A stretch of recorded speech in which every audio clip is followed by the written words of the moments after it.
চীনের president Xi Jinping এর সঙ্গে বৈঠকে বসেছেন অন্তর্বর্তী সরকারের প্রধান উপদেষ্টা ডক্টর মোহাম্মদ ইউনূস।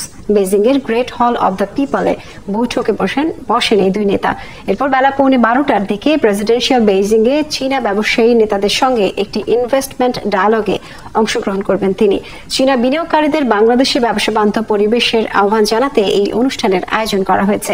একই স্থানে টেকসই অবকাঠামো ও জ্বালানি বিনিয়োগ, বাংলাদেশ 2.0 উৎপাদন ও বাজার সুযোগ এবং সামাজিক ব্যবসা, যুব উদ্যোক্তা এবং 3.0 বিশ্ব, এই তিনটি বিষয়ের উপর 3টি গোল টেবিল আলোচনায় যোগ দেবেন প্রধান উপদেষ্টা।